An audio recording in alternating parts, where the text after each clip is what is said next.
तस्यां पुरयामयोध्यायां वेदवित् सर्वसंग्रह दीर्घदर्शी महातेजा पौरजानपदप्रिय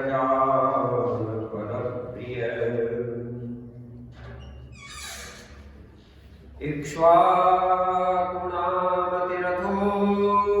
यज्वाधर्मपरो वशी महर्षि कल्पो राजस्ति त्रिषु लोकेषु विश्रुतः धनैश्च सञ्चयैश्चान्यैः शक्रवैश्रवणोपमः यथा मुनिर्महातेजा लोकस्य परिरक्षिता तथा दशरथो राजा लोकस्य परिरक्षितः।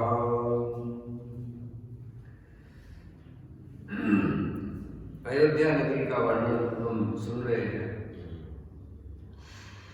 कि उस अयोध्यापुरी में रहकर के राजा दशरथ अपने प्रजा का पालन किया करते थे। वे वेदों के विद्वान और सभी जो भी उपयोगी वस्तुएं होती हैं उन सभी का महाराज दशरथ जो है वो संग्रह किया करते थे।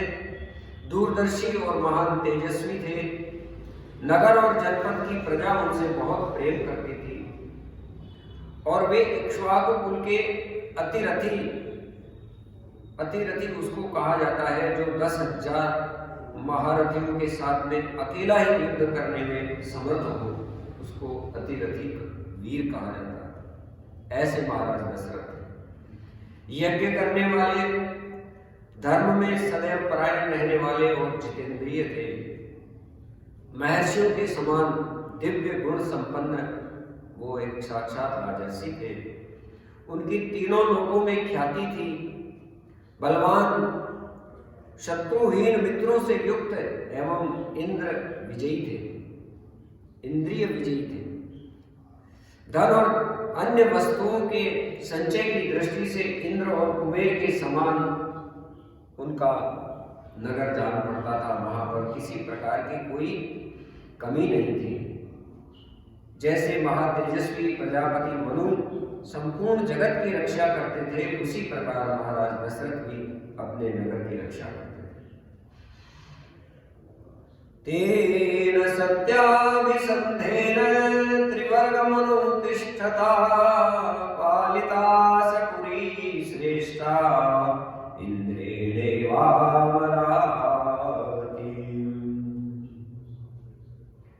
धर्म, अर्थ, काम और मोक्ष प्रदान करने वाले जो भी सत्कर्म होते हैं, वो सारे सत्कर्मों का अनुष्ठान महाराज दशरथ करते हुए सत्य प्रतिज्ञ नरेश उस श्रेष्ठ अयोध्यापुरी का उसी प्रकार से पालन किया करते थे जैसे कि इंद्र अपने नगर अमरावतीपुरी का पालन किया करता था।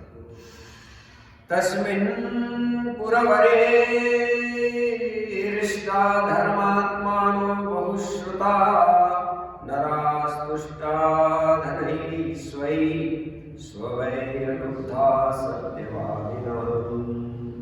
उस उत्तम नगर में निवास करने वाले सभी मनुष्य प्रसन्न, धर्मात्मा, बहुश्रुत, निर्लोभ, सत्यवादी और अपने अपने धन से ही संतुष्ट रहने वाले थे। अर्थात किसी को कोई लोभ नहीं था, कोई भी पाखंडी झूठ बोलने वाला नहीं था। सभी धर्मपरायण वहां के निवासी थे और जो कुछ भगवत कृपा से न्यायपूर्वक अर्जित किया हुआ स्वयं का जो धन था उसी से सदैव संतुष्ट रहने वाले नगर निवासी थे। कश्चिदासीत तस्मिन् पुरोत्तमे कुटुम्बीयो यसिद्धार्थो भगवाश्वधन्यवान्। उस श्रेष्ठ पुरी में कोई भी ऐसा कुटुंबी नहीं था जिसके पास में उत्कृष्ट वस्तुओं का संग्रह कहीं अधिक मात्रा में न हो, जिसके धर्म, अर्थ और काम में पुरुषार्थ सिद्ध न हुए हो, जिसके पास गाय, बैल, घोड़े, धन धान्य आदि का अभाव हो। अर्थात सभी वहां के नगर निवासी सब प्रकार से संपन्न और सुखी थे।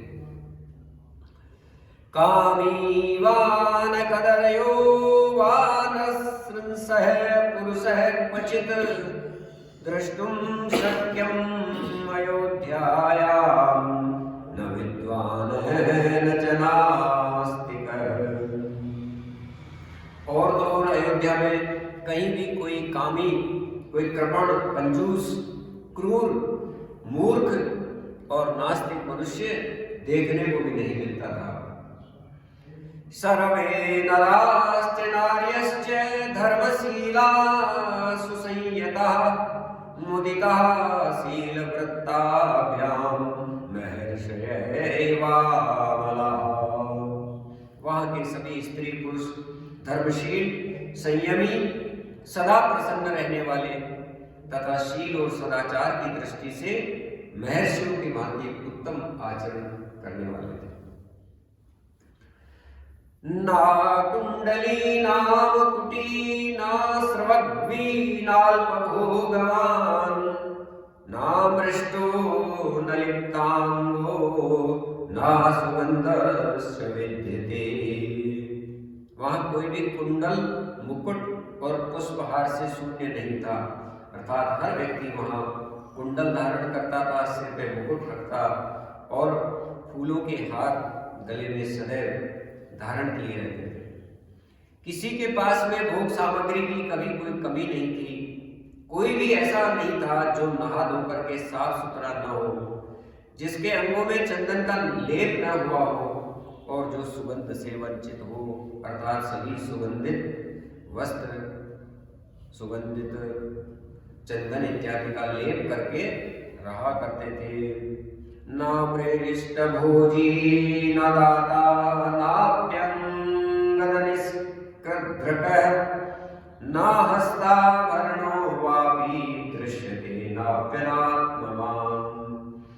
अपवित्र अन्न भोजन करने वाला, दान न देने वाला, मन को काबू में न रखने वाला मनुष्य तो वहां कोई दिखाई नहीं देता था। कोई भी ऐसा पुरुष देखने में नहीं आता जो बाजूबंद निष्क अर्थात स्वर्ण पदक या मोहर तथा हाथ का आभूषण जिसमें कड़ा आदि पहना जाता है ये धारण न किए हुए हो, अर्थात सभी लोग आभूषण भी धारण करते थे। नाना हिताग्निर्नाय ज्वाल क्षुद्रो वा न तस्करः कश्चिदासीद अयोध्यायां न चापृतो न शंकरः। अयोध्या में कोई भी ऐसा नहीं था जो अग्निहोत्र और यज्ञ न करता हो, जो क्षुद्र, चोर, सदाचार से शून्य अथवा वर्ण संकर हो। स्वकर्म निरता नित्यं ब्राह्मणा विजितेन्द्रिया दानाध्ययनशीलाश्च संयताश्च प्रतिगृहे। वहां निवास करने वाले ब्राह्मण सदा अपने कर्मों में लगे रहते, इंद्रियों को बस में रखते, दान और स्वाध्याय करते, प्रतिग्रह से सदैव वो बच के रहते थे। नास्तिको नानृति वापि न कश्चिद बहुश्रुतः नायुषूयको न चासक्तो न विद्वान विद्यते क्वचित। वहां कहीं भी एक भी ऐसा द्विज नहीं था जो कि नास्तिक हो या असत्य भाषण करने वाला हो, अनेक शास्त्रों के ज्ञान से रहित हो या दूसरों में दोष ढूंढने वाला हो, साधन में असमर्थ हो और विद्याहीन हो। ऐसा कोई ब्राह्मण वहां नहीं रहता था। अर्थात सभी ब्राह्मण जो है वो भगवान में पूरी आस्था रखने वाले, सत्य भाषण करने वाले, अनेक शास्त्रों को ज्ञान से संपन्न और कभी दूसरों की निंदा चुगली नहीं करने वाले और अपने साधन में समर्थ और विद्यावान गुणवान हुआ करते थे। ना षडंग विदत्रास्ति ना प्रतो ना सहस्त्रद न दीने क्षिप्त चित्तो वा विदितो वा कश्चन। उस पुरी में वेद के 6 अंगों को न जानने वाला, व्रतहीन, सहस्त्रों से कम दान देने वाला, दीन, विक्षिप्त चित्त अथवा दुखी चित्त वाला कोई भी प्राणी देखने को नहीं मिलता था। कश्चिन्नरो वा नारी वा न श्रीमान नाप्य रूपवान दृष्टुम शक्यम अयोध्यायां नापि राजन्य भक्तिमान। अयोध्या में कोई भी स्त्री पुरुष ऐसा नहीं देखा जा सकता था जो कि श्रीहीन हो, अर्थात धन जिसके पास ना हो, जो रूपवान नहीं हो या राजभक्ति से शून्य हो। अर्थात सभी लोग अपने राष्ट्र भक्त थे, राजभक्त थे, रूपवान थे और श्री संपन्न हुआ करते थे। वर्णेष्वग्रह्य चतुर्थेषु देवा देवता तिथि पूजका कृतज्ञाश्च वदन्याश्च शूरा विक्रम संयुता।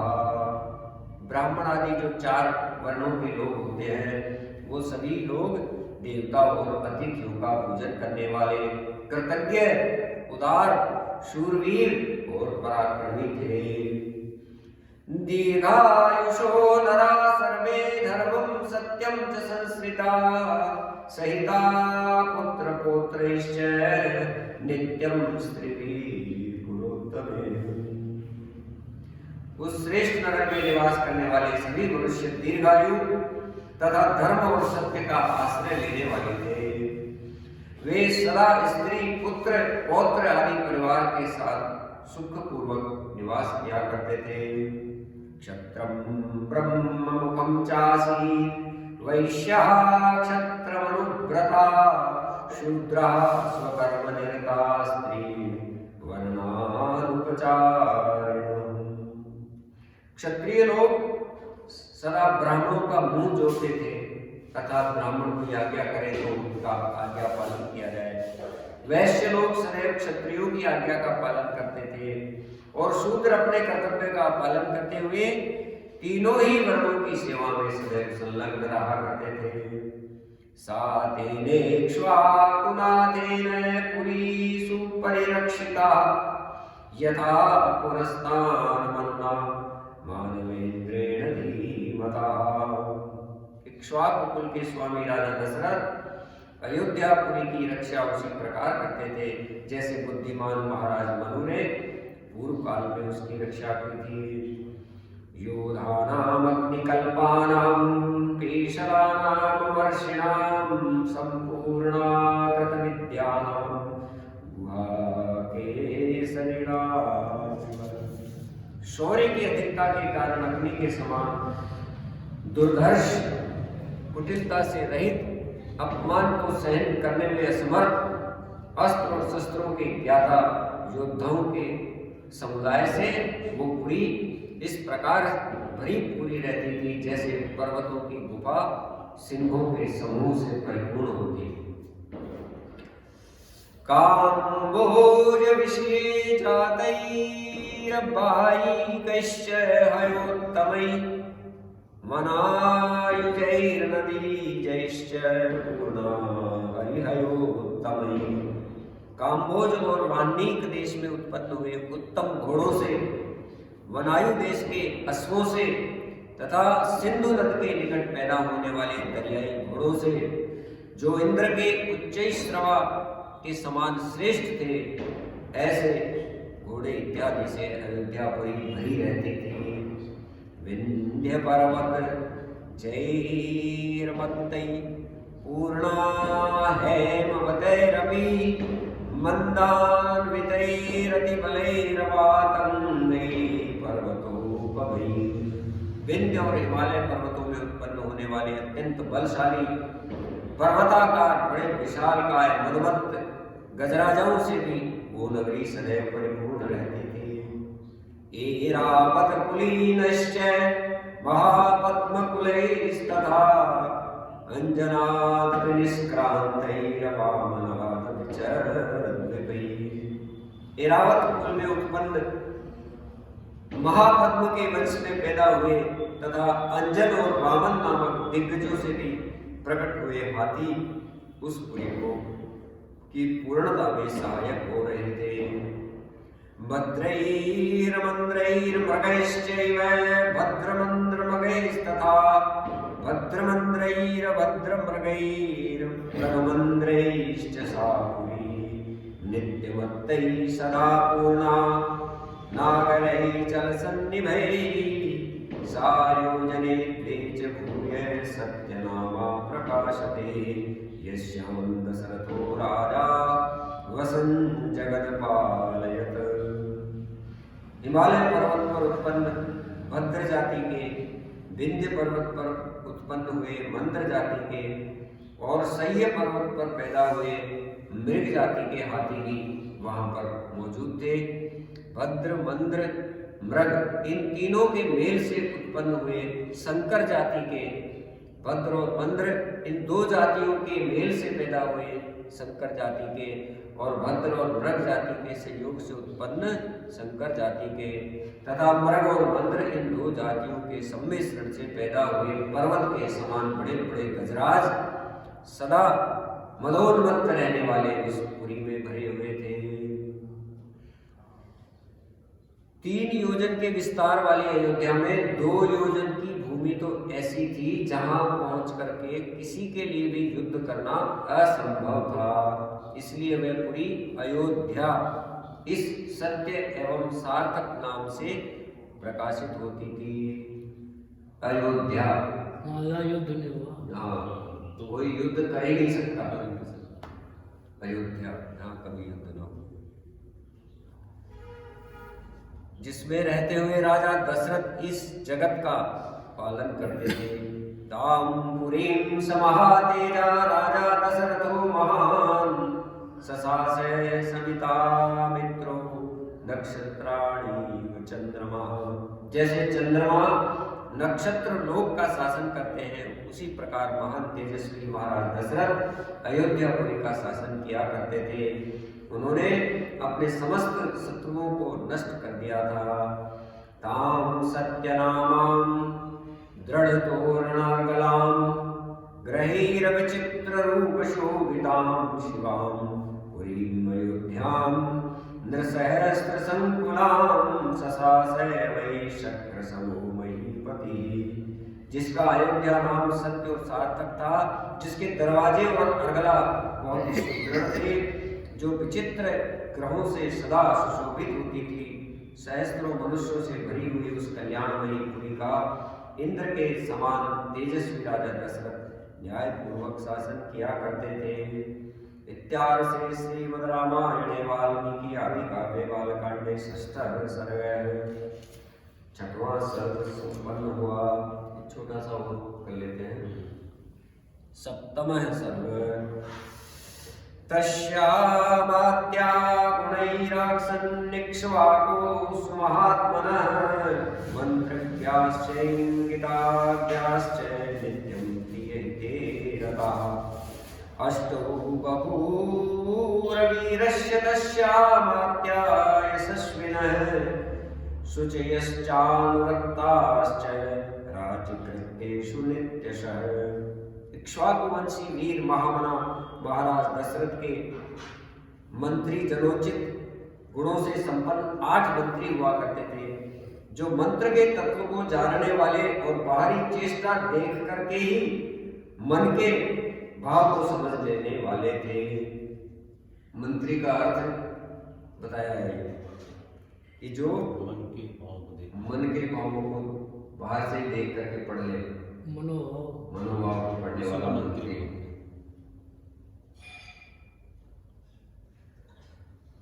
इसीलिए उनका यश, वो जो है मंत्री लोग सदा राजा के प्रिय और अपने राजा के कल्याण के लिए सदैव प्रयत्न में लगे रहते थे। इसीलिए उनका यश बहुत फैला हुआ था। वे सभी शुद्ध आचार विचार से युक्त और राजकीय कार्यों में निरंतर संलग्न रहते थे।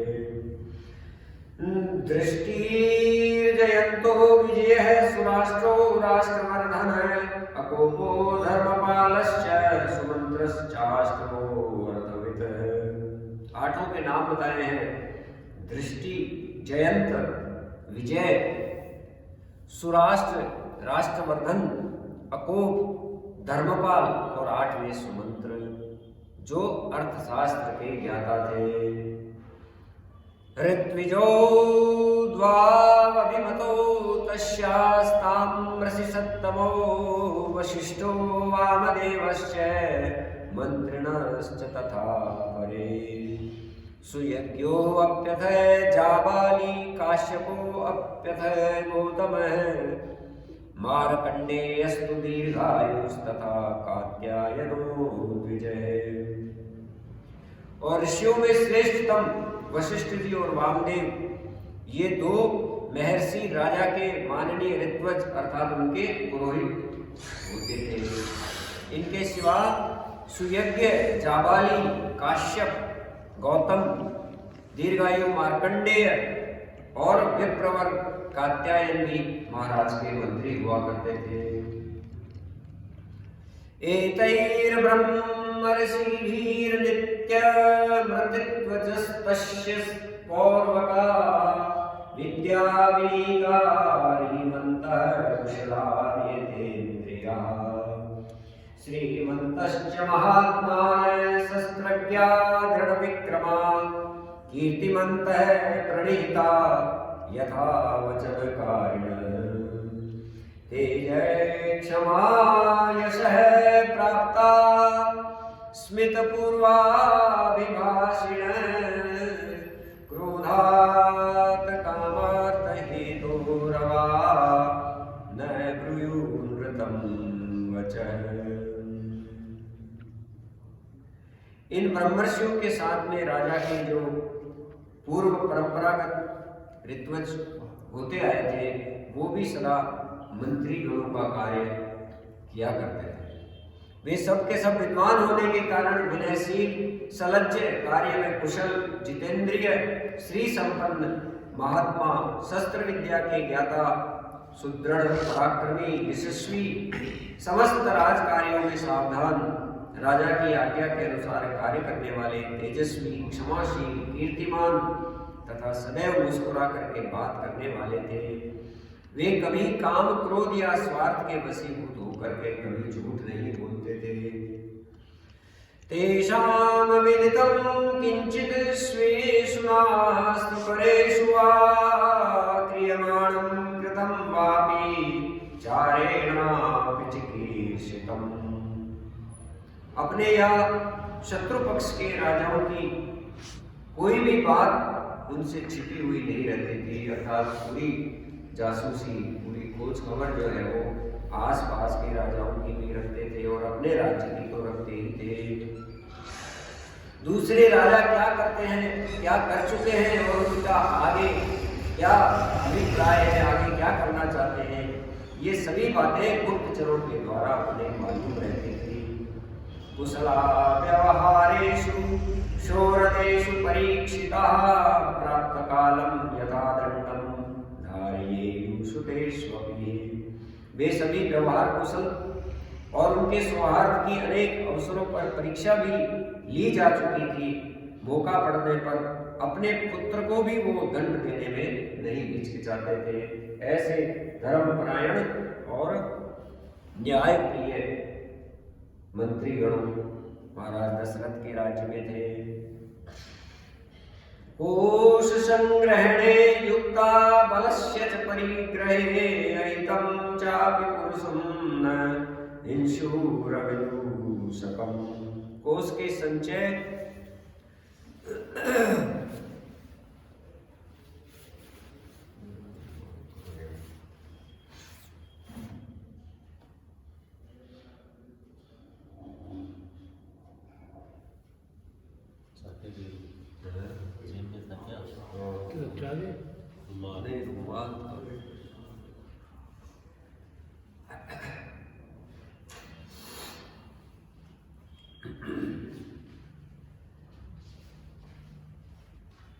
कोश के संचय तथा चतुर्गणी सेना के संग्रह में सदा वो लगे रहते। शत्रु ने भी यदि अपराध नहीं किया हो तो भी वो उसकी हिंसा नहीं करते थे। वीराश्च नियतोत्साह्य राजशास्त्रामनुष्ठिताः शुचीनां रक्षितारश्च नित्यं विषयवासिनाम्। शत्रु जब तक कोई गलत काम नहीं करे तो उसका भी अहित नहीं होना चाहिए। ये नीति कहती है कि जैसे कहावत भी है कि अपने दुश्मनों के साथ भी जीना सीखो। ये इसीलिए है कि अगर शत्रु आपके विचार किसी से नहीं मिलते हैं, ठीक है, आपके विचार आपके पास हैं, उसके विचार उसके पास हैं, जब तक कि वो हानि नहीं पहुंचाए तब तक उसके प्रति तटस्थ ही रहना चाहिए।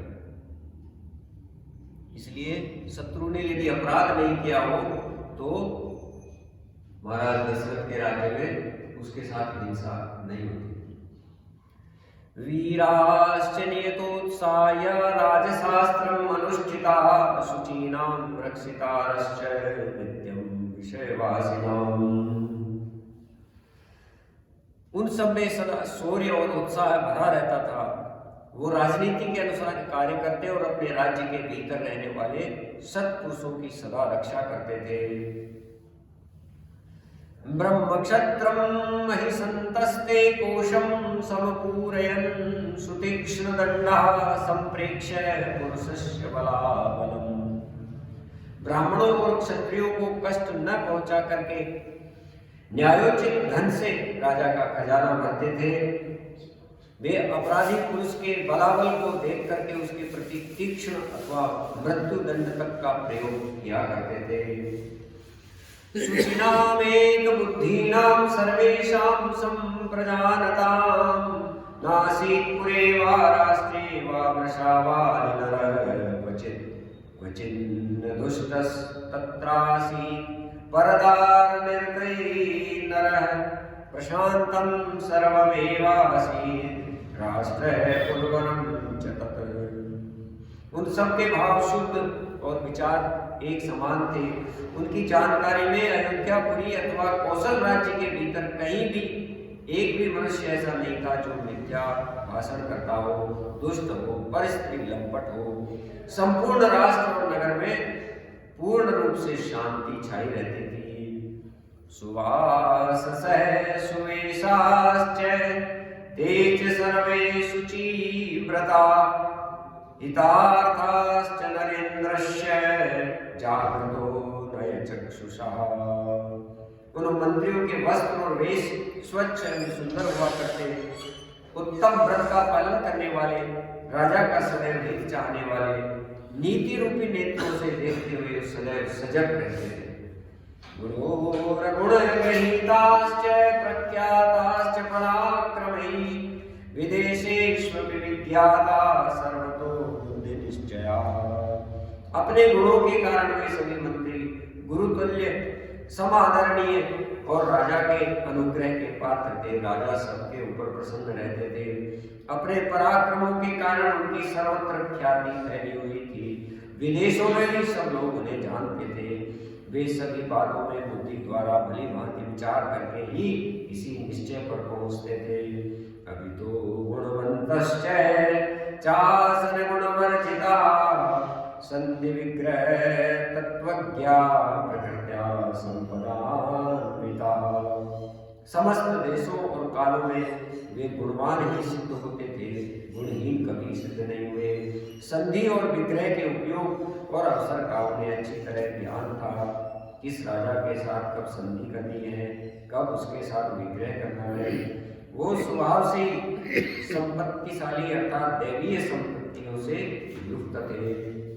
मंत्र संवरणे शक्ता शक्ता सूक्ष्मासु बुद्धिषु नीति शास्त्र विशेषज्ञा सततम प्रियवादिनः। उनमें राजकीय मंत्रणा को गुप्त रखने की पूर्ण शक्ति थी। सूक्ष्म विषय का विचार करने में भी बहुत ही कुशल थे। नीति शास्त्र में उनकी विशेष जानकारी थी और वे सदा ही प्रिय लगने वाली बात बोलते थे। ईदृशैस्तरैर्मात्यैश्च राजा दशरथो नगः उपपन्नो गुणोपेतैरन्वशासनवसुन्धराम्। ऐसे गुणवान मंत्रियों के साथ रहकर के निष्पाप राजा दशरथ अपने उस भूमंडल का शासन किया करते थे। अवेक्षमाणश्चारेण प्रजा धर्मेण रक्षयन् प्रजानां पालनं कुर्वन् धर्मं परिवर्जयन्। वे गुप्तचरों के द्वारा अपने शत्रु राज्य के वृत्तांतों पर दृष्टि रखते, प्रजा का धर्म पूर्वक पालन करते और प्रजा पालन करते हुए अधर्म से दूर रहते थे। विश्रुतस्त्रिषु लोकेषु वदान्य सत्यसंगरः सतत्र पुरुष व्याघ्र ससास पृथ्वी विमान। उनकी तीनों लोकों में प्रसिद्धि फैली हुई थी। वे उदार और सत्य प्रतिज्ञ थे। पुरुष सिंह राजा दशरथ अयोध्या में ही रह करके इस संपूर्ण पृथ्वी का शासन किया करते थे। नात्यगच्छद् विशिष्टं वा तुल्यं वा शत्रुमात्मानः मित्रवान् न तस्सामन्तः प्रतापहत कंटकः ससास जगद्राजा दिवि देवपतिर्यथा। उन्हें कभी अपने से बड़ा अथवा अपने समान भी कोई शत्रु सामने नहीं मिला। उनके मित्रों की संख्या बहुत अधिक थी। सभी सामंत उनके चरणों में मस्तक झुकाते थे और उनके प्रताप से राज्य के सारे कंटक अर्थात शत्रु चोर आदि जो दुष्ट लोग होते हैं वो सब नष्ट हो गए थे। जैसे देवराज इंद्र स्वर्ग में रहकर तीनों लोगों का पालन करते हैं, उसी प्रकार राजा दशरथ अयोध्या में रहकर के संपूर्ण जगत का शासन करते थे। तैरमंत्रिभिरमंत्र हिते निवष्टै व्रतोरनुरक्तैः कुशलैः समर्थ सपार्थिवो दीप्तिमवापयुक्तः तेजोमयैर्भोगिरिवोदितो नरः। उनके मंत्री मंत्रणा को गुप्त रखने और राज्य के हित साधन में संलग्न रहते, राजा के प्रति अनुरक्त, कार्य कुशल और शक्तिशाली थे। जैसे सूर्य अपनी तेजोमय किरणों के साथ उदित होकर के प्रकाशित होते हैं, उसी प्रकार राजा दशरथ उन तेजस्वी मंत्रियों से सदैव घिरे रह करके शोभायमान होते थे। बोले दशरथ जी महाराज की जय हो। बोलो श्री राघवेंद्र सरकार की जय हो। श्री हनुमान जी महाराज की जय हो। ये 7वां सर्ग संपन्न हुआ। अब आएगा अश्वमेध यज्ञ। राजा को पुत्र प्राप्ति के लिए अश्वमेध यज्ञ होगा। फिर आगे कथा बनेगी। आज का प्रयास है।